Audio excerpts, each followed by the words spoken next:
أعوذ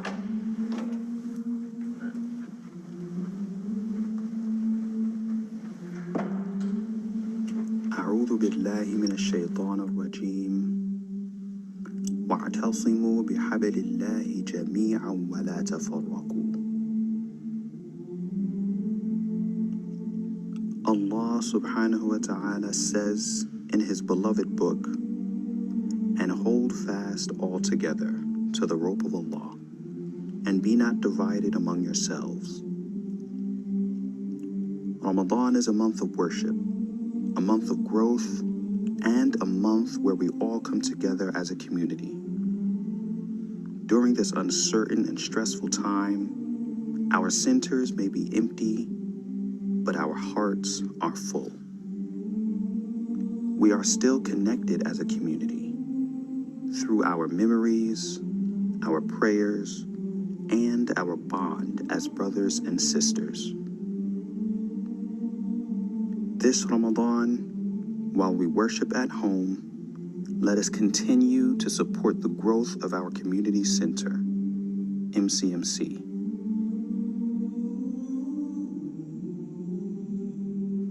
Now, more than ever, our institution needs us.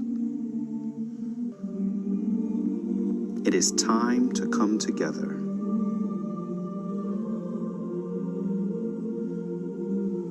Support your masjid. Donate today.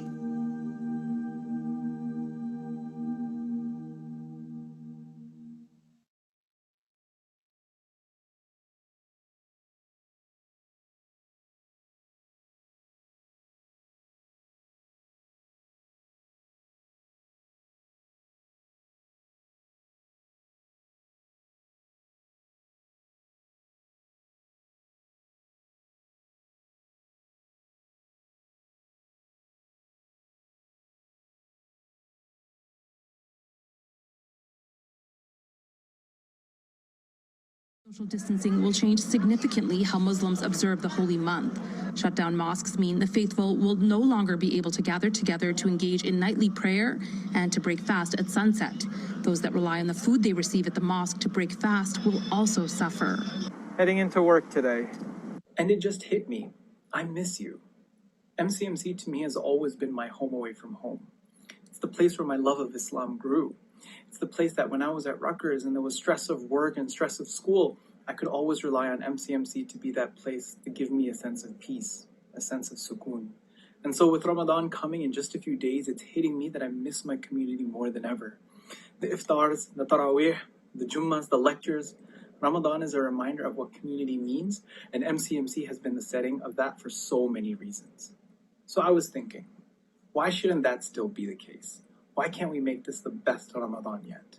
Go to mcmcnj.org to learn how we'll do it. Every day, a reminder of what we stand for and an adhan to break our fast with, live on YouTube and Facebook. This Ramadan, let's have iftar together.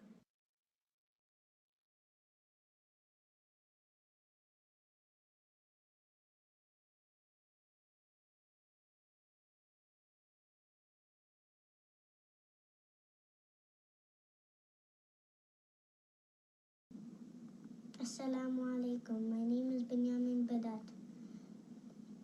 I'm going to recite Surah Humaza. أعوذ بالله من الشيطان الرجيم. بسم الله الرحمن الرحيم. ويل لكل همزة لمزة الذي جمع مالا وعدده يحسب أن ماله أخلده كلا لينبذن في الحطمة وما أدراك ما الحطمة نار الله الموقدة التي تطلع على الأفئدة إنها عليهم مؤصدة في عمل ممددة صدق الله العظيم.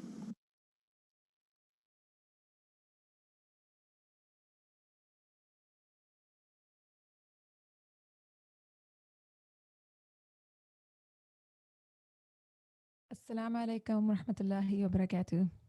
Welcome to Ramadan Stars.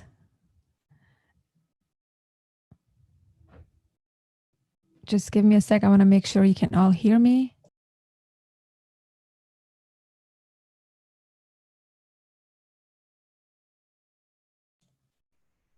Okay. Bismillah wa salatu wa salamu ala rasulillah. Assalamu alaikum. So, inshallah, today we will pick up our discussion where Sister Jaweria left off yesterday, talking about the cruelty of the Quraysh, the ban they had put on Muslims, and how it affected the Muslims in every way except for their Iman. Now, their faith in Allah subhanahu wa ta'ala, their trust in Him and in the Rasul sallallahu alaihi wasallam grew stronger through this intense and this very serious trial that most of us can only imagine. And inshallah, today our discussion is going to be based on the year of sorrow, as we all know it, or the year of sadness that followed this ban, this boycott of Muslims. And the title for today's discussion is Diamond in the Rough. And you'll see what I mean by that, inshallah, as we go ahead with this. When we discuss the very long year of sadness that the Rasul sallallahu alaihi wasallam and his companions went through. And even though someone might think it would make them sink into more sadness and more helplessness, you'll see that it actually brought them closer to Allah subhanahu wa ta'ala. And it made them diamonds in the rough. And I want to take a pause. I want to pause right here. And I want you to think, why do you think that to describe this whole year, where we'll talk about what the Prophet ﷺ went through, why do you think I picked this topic, diamond in the rough, to describe today's discussion?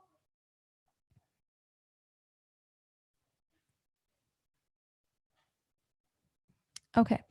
So if you think I picked it because when we're going through a really sad time and really rough time, that's when we see how strong we are, then you're absolutely correct. Can you give me an example in the comment section? Can you give me an example of a time that was hard for you or that was rough for you?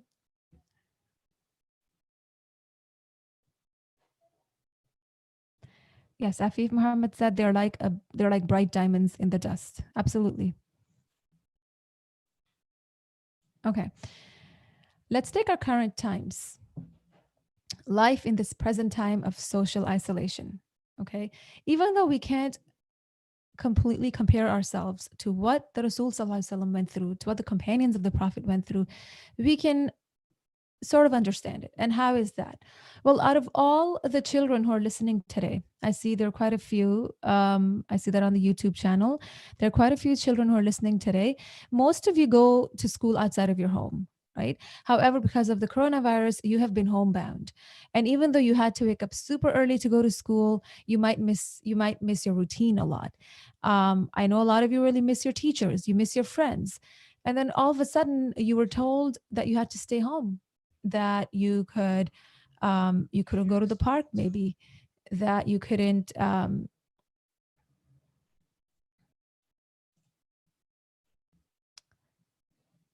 okay, I just realized I wasn't sharing the screen. That you couldn't go to the park. You were told you couldn't go to the playground possibly. And to hear that is just very hard. And you've been living that for a few weeks now. It's been 2 months now. And especially with Ramadan, I know a lot of you are missing going to the masjid, or a lot of you are missing going for iftar, going for tarawih. And all of that is really hard. And that doesn't make you ungrateful or unthankful. And it's okay to admit that it's hard. And it's okay to say that. And I'm talking about all this because on one hand, it's all super hard, right? But on the other hand, you've become stronger. You have learned new skills. And how is that? Let's talk a little bit about that so we can put this whole year of sadness in perspective. Can you tell me in the comment section what new things you have learned in your time at home? And I don't only mean new skills. I mean anything that comes to mind. Maybe something about your family, maybe something about your siblings, maybe something about yourself.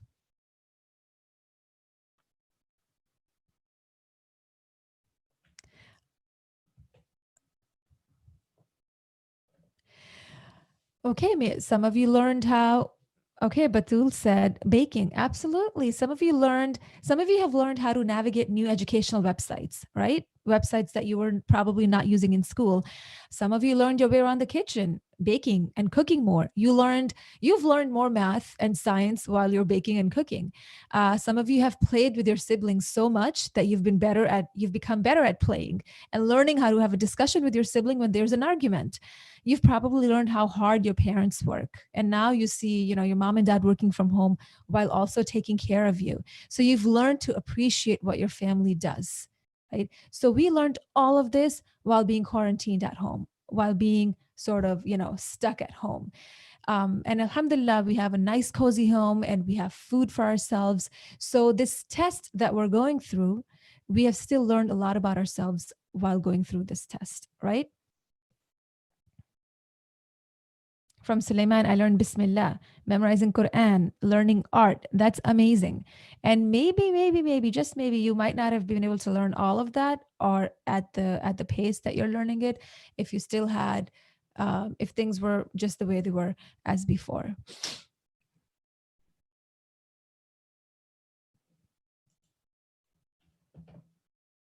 So now going back to the year of sadness in the life of Prophet Muhammad sallallahu alaihi wasallam, we're going to see that he went through this extremely sad time, yet he emerged. He came out stronger. He learned so much about himself, and him and his companions, like I said before, came out as diamonds. Now, diamonds are so precious, and when you see a diamond ring or a bracelet, you'll see that they're shiny and they're beautiful. And if I were to tell you that the way we get diamonds or the way they're mined, you'd be surprised to see how and where they started. Diamonds are buried deep in mines. They're buried deep underground, and they have to be taken out, extracted. And the way they're taken out is very hard, and it takes a long time to take them out. And from the time they're found to the time they're cleaned and they're ready for someone to purchase, they have gone through a lot. And that's exactly how Muslims are made into precious and beautiful diamonds. They go through tests, and through these tests, they become stronger, and their iman, their faith in Allah subhanahu wa ta'ala increases. Do they get hurt in the meantime? Do they feel sadness? Are they disappointed? Yes. We're human beings, and Allah subhanahu wa ta'ala has created us with emotions, and there's nothing wrong with feeling the emotions that we feel. But at the end of the day, after we understand the emotions we felt, after we've gone through those emotions, we realize that Allah subhanahu wa ta'ala, we take comfort in knowing that Allah, who is our creator, He knows exactly what we're going through, and that He will reward us. That we're not going through this for not any reason. We're going through this because, yes, this will make us a better person, a stronger Muslim. And finally, Allah will reward us for all this. He will reward us for everything that we're going through. Now, several months after the ban on Muslims was lifted, right? After the boycott was over with, for 3 long years after the boycott was finally over, the Prophet's beloved uncle, who loved him and who protected him, became very ill. 25 of the leaders of Quraysh visited him at his deathbed, and they wanted to negotiate. They wanted to make sure that after he had died, that the Prophet ﷺ would not continue his mission of Islam. What happened? The Prophet ﷺ rejected them. And he pretty much told them that they were wasting their time. And soon after that, his uncle, Abu Talib, died. Now, I want you to imagine, I want you to visualize, even if you have to close your eyes and think of this man, Abu Talib, who the Prophet ﷺ just lost. He was the man who brought up Muhammad ﷺ, the orphan who had lost both his parents and his grandfather by the time he was 8 years old. He took him into his family and he treated him like his own son, showed him extra kindness. He stood up for the Prophet ﷺ against a strong group of Quraysh who wanted to harm him for talking about Islam, for talking about Allah subhanahu wa ta'ala. And now he was gone. He was no more. So the sadness our Rasul ﷺ felt at losing his uncle was just so great. And not only that, but as you see on the slide, Surah Qasas, ayah 56, the sadness of his uncle, the sadness at his uncle not accepting Islam was even greater. So Allah subhanahu wa ta'ala, to comfort his beloved Prophet Muhammad sallallahu alaihi wasallam, revealed ayah 56 in Surah Qasas. And he said, "You'll never be able to guide all those whom you love, O Muhammad sallallahu alaihi wasallam. though Allah guides whomever He wants, and He knows better who it is that accepts guidance. So from that, the Prophet ﷺ learned a very important lesson. After the test of his uncle Abu Talib dying, only 3 months after that, his wife Khadija died as well. She was married to the Prophet ﷺ for 25 years. And if you recall, if you go back to the previous Sirah sessions, you learned that when Jibreel alayhi salam came to Prophet Muhammad ﷺ in the cave, and the Prophet ﷺ was terrified because he didn't know what was going on. He went home. He quickly went home, and he was shaking and he was shivering. And he said to her, Zammiluni, Zammiluni, cover me with a blanket. He was so cold. And at that point, when he needed someone to believe in him, to support him, she was there. She was there for him, and she was there with him. And about her, the Prophet ﷺ said, she believed in me while the people disbelieved in me. And she helped me, and she comforted me in person and wealth when the people would not. Allah subhanahu wa ta'ala provided me with children by her, and He did not with others. We know he had 4 daughters from Khadija radiallahu anh. So that's test number 2 the Prophet ﷺ went through. So remember, 3 years of boycotting, right? Social isolation, like we don't know. And right after that, Abu Talib is dead. 3 months later, Khadija radiallahu anh died. And that's another test. So let's continue on to what happened next. Ta'if. This brings us to a test that the Prophet ﷺ told us was the hardest test he went through in his entire life. Let's pause for a moment. I want to talk about this again really quickly. So far in the Seerah series, we've discussed that the Prophet became an orphan at a very young age. Then his mother died. Then his father died. Finally, Abu Talib died. Then his wife died. And on top of all of this, the people he had known his entire life are out to get him. People who guarantee his truthfulness are suddenly doubting his message. So we can all agree that he has been through a lot, right? So at this point, after having gone through all that, later on in Medina, when Aisha radiallahu anha asked him about the hardest thing he had to go through in his life, he told her, he said it was Taif, not the Battle of Uhud, where he was physically hurt and where part of the Muslim army actually defied or they went against his orders, but the day of Taif. And what happened then? Some of you know this story already, but inshallah, as we discuss it again, we'll be able to extract more lessons from it. So after Khadija radiallahu anh died, back to our timeline, after she died, the Quraysh became very strong in their tactics against the Prophet. Actually, even after Abu Talib died, now that the Prophet ﷺ didn't have a protector that people could see, they decided to just become, very strongly against the Prophet ﷺ. So the Prophet ﷺ decided to look for a new place to spread the message of Islam and for the Muslims to move, because he's seeing that people are going through a lot right now. So it's time to move. So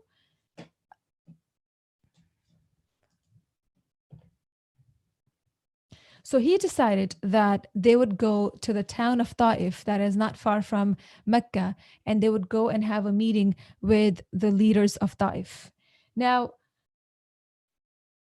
he had set a time for a meeting with Taif, and it was supposed to be a private meeting that no one knew about. But what happened was that these leaders, instead of keeping the meeting time and the meeting private, before the Rasul Sallallahu Alaihi Wasallam could even come to Taif, they told all the children, and they told all the slaves, and they told people that when the Rasul Sallallahu Alaihi Wasallam comes, na'udhu billah, to pelt him, to throw stones at him. And that was the kind of greeting that he was going to get. The Prophet ﷺ went to Taif, and he stayed there for a period of 10 days. And I'm going to read what the Rasul ﷺ told Aisha radiallahu anh. He told us about what happened at Taif. Now, he left, before we go into that story, he left Mecca on foot when he was going to Taif. Why? Because he didn't want anyone to get suspicious of where he was going and to stop him. If he had left on horseback, the journey would have been easier on him, right? But he left on foot, so no one would be suspicious of where he's going. They would just think, oh, he's going out, for a little bit of the day, and then he's coming back. The second thing he did was that he chose Zayd radiallahu an to go with him. He chose Zayd ibn Haritha radiallahu an to go to Ta'if with him. Why did he choose him? Because Zayd radiallahu an at the time was still his adopted son. And because he's his adopted son, people have seen them together many times, so they wouldn't think anything of it. He trusted Zayd radiallahu an. He trusted him. Zayd was truthful. And so he would be a good travel companion, a good person to travel with, according to Rasul sallallahu alaihi wasallam. So the Rasul sallallahu alaihi wasallam went there with Zayd radiallahu an, and what happened was that instead of keeping their word, instead of keeping the meeting time, like I said, they decided to hurt him, and they threw stones at him. And they threw so many stones at him that his body became bloody, and his feet became bloody, and his shoes became bloodstained. And him and Zayd radiallahu anh had to just turn back and run away from there until they got to a garden, and they sought safety there, and they sought refuge there. During this moment of sadness and pain, the Rasul sallallahu alaihi wasallam made a dua to Allah subhanahu wa ta'ala. He made a dua to Allah subhanahu wa ta'ala, and if you look it up, it's a pretty long dua. And in the dua, he started off saying, "Oh Allah, to you do I complain." So what lesson can you take from this? Please write that in the comment section. What lesson can you take from this? He has just been kicked out of a town where he thought, the people of that town he thought wouldn't disappoint him. And he's going there with high expectations that Muslims can move there. Yet he was faced with something he could not have imagined, and he was hurt. What lesson can you take from this? That his response, what dua do you think he made to Allah subhanahu wa ta'ala? What lesson do you think can we take from this dua? Oh Allah, to you do I complain. So the lesson we take from this is that anytime we're hurt, anytime you go through anything in life, the first and foremost response should be, the first thing we should do is turn to Allah subhanahu wa ta'ala. No matter whether, we're happy or if we're sad, the first thing we should do is turn to Allah subhanahu wa ta'ala. Say, Allah subhanahu wa ta'ala, Ya Allah, I'm going through this time. Please help me. I'm complaining to you and you alone. Please help me. And that's exactly what he did. That's exactly what the Rasul sallallahu alaihi wasallam did. He said, to you do I complain of the weakening of my strength, that I thought I was strong, but I'm weakening. I'm getting weak. So please help me. And he's saying, you are the Lord of the weak ones and you are my Lord. He's saying that to Allah subhanahu wa ta'ala. When you read the whole dua, you'll see that he just pours his whole heart out. Does Allah know what he's going through? Of course he does. Does Allah know what we go through when we're hurt? Of course he does. But the comfort we feel from making dua to Allah and knowing that he's hearing it and knowing that he's listening to it and knowing that he will respond to it in a way that is best, nothing can replace that comfort, right? So he made that dua, and while he's making that dua, he feels a shade over his head, and he looks up. A cloud is shading him. Out of Allah's mercy, a cloud came over the Rasul sallallahu alaihi wasallam, and it's shading him. And in that cloud, what does he see? He sees Jibreel alayhi salam. He sees Jibreel alayhi salam, who called to him and said, Allah has indeed heard what your people said to you and what they responded to you when you invited them to Islam. Allah subhanahu wa ta'ala has sent you the angel of the mountains so that you can order that angel to do whatever you want however you want the people to be dealt with. And then the Rasul sallallahu alaihi wasallam goes on with the story, and he said, the angel of mountains then called to me and said, Assalamu alaikum ya Rasulullah. And then he said, it is as you please. If you want me to make these two mountains in Mecca, if you want me to make these two mountains crush the people, if you want me to make them fall on these people of Ta'if who have hurt you so badly, then just tell me and it's going to be done. How incredible is that? The cloud is hurting for the Rasul Sallallahu Alaihi Wasallam and it covers him. The angels feel his pain and they come to him and they ask him, what can we do? How can we help you? We can crush these people if you would like. But the Rasul Sallallahu Alaihi Wasallam was known as Rahmatul lil Alameen, a rahmah, a mercy Allah subhanahu wa ta'ala has sent to the worlds. His response was incredible. It was full of mercy. You know what he said? He said, I instead hope that Allah subhanahu wa ta'ala will bring out from their progeny those who will worship Allah alone without associating anything with him. And this is incredible.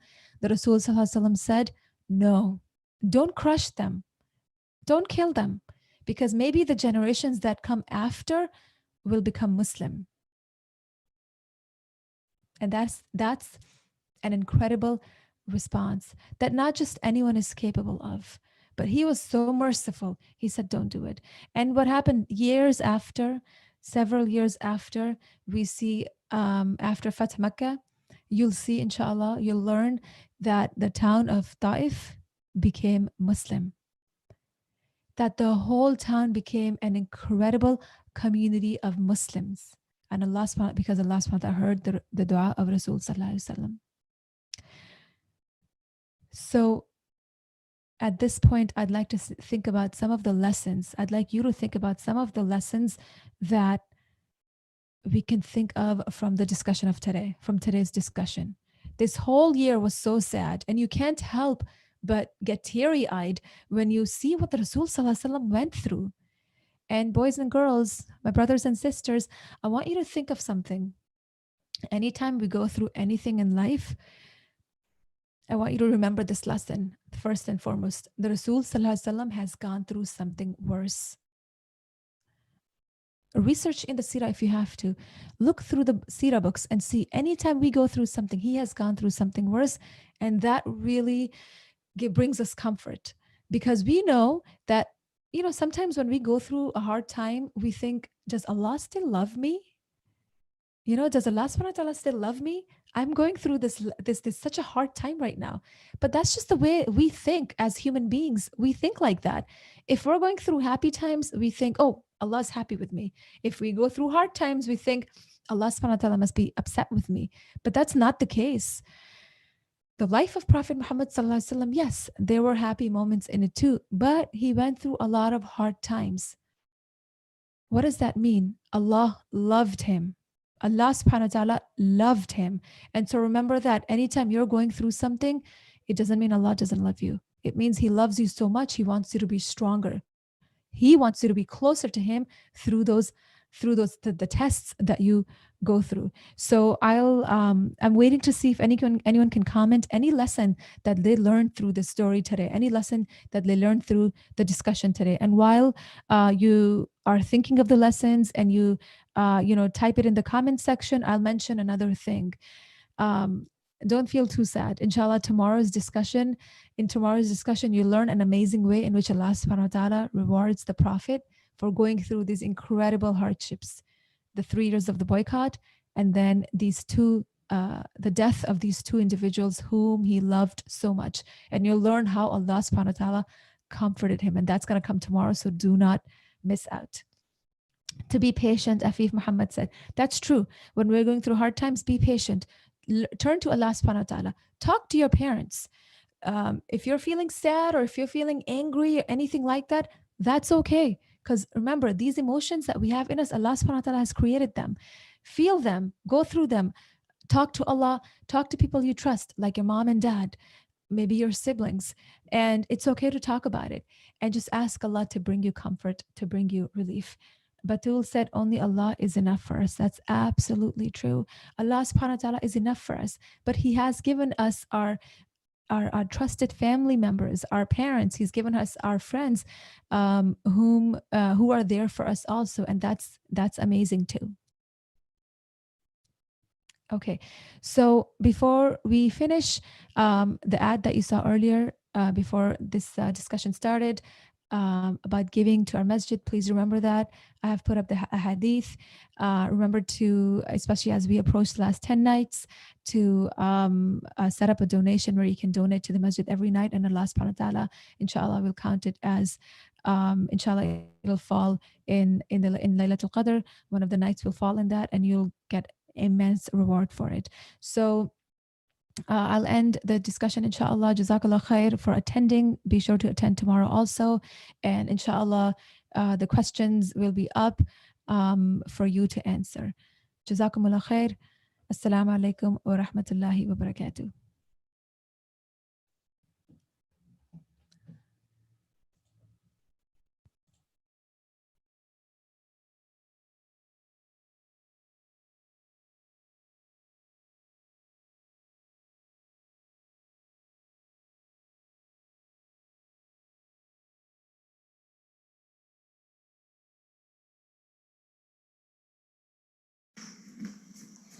Allah